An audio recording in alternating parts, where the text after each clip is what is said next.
Le Royaume-Uni et l'Europe. C'est une relation marquée par l'enthousiasme, le sarcasme et le scepticisme. Mais revenons à l'époque où un Premier ministre britannique menait la charge pour une communauté européenne des nations. C'était Winston Churchill. L'Europe ne peut être unie que par le souhait sincère et l'expression véhémente de la grande majorité de tous les peuples. On oublie qu'après la Seconde Guerre mondiale, eh bien, le Royaume-Uni est au cœur des processus d'unification européenne. Évidemment, on a en tête le discours de Winston Churchill à Zurich en 1946, où il parle des États-Unis d'Europe, où il parle de l'importance de la réconciliation franco-allemande.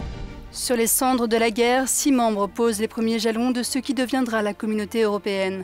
La Grande-Bretagne tente d'y adhérer à 2 reprises, mais se heurte au veto français et au président de Gaulle. En 1973, son successeur, Georges Pompidou, lui ouvre la porte. Ils étaient 6. Ils sont 9 maintenant. L'année d'après, les travaillistes remportent le pouvoir à Londres et proposent un référendum sur l'adhésion à la communauté européenne qui voit la victoire nette du oui. Le peuple britannique a pris en termes clairs et sans équivoque sa décision historique de maintenir la Grande-Bretagne dans la communauté européenne. Cette décision intervient au moment où le système monétaire européen prend forme et où les marchés se préparent à l'euro. La Grande-Bretagne reste, elle, en retrait. On a le début d'une Europe à 2 vitesses qui se crée pour vraiment la première fois, avec des pays qui ne suivent pas exactement toutes les mêmes règles, et notamment avec le serpent monétaire européen. Eh bien, la Grande-Bretagne, le Royaume-Uni, ne sera pas directement membre.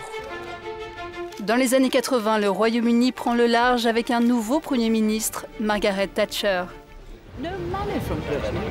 Pas d'argent de Grande-Bretagne? Nous sommes le 2e plus gros contributeur net. Nous ne sommes donc pas des empotés, d'accord? Le Royaume-Uni gagne la mise. Thatcher récupère une partie de la contribution britannique au budget européen. Autre Premier ministre, autre approche. Avec John Major, la Grande-Bretagne rejoint le traité de Maastricht et s'arrime au continent avec le tunnel sous la Manche.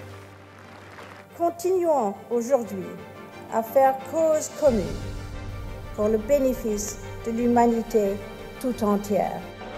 Dans les années 90, le Royaume-Uni soutient l'élargissement vers l'Est et de nouveaux membres arrivent au début des années 2000. L'euroscepticisme grimpe et les tentatives de création d'une constitution pour l'Europe échouent. Mais c'est en 2016 que les relations se détériorent vraiment, lorsque David Cameron propose un référendum. La suite, vous la connaissez. C'est un moment difficile des 2 côtés, pour l'Union européenne et le Royaume-Uni. C'est la première fois qu'un État membre décide de nous quitter.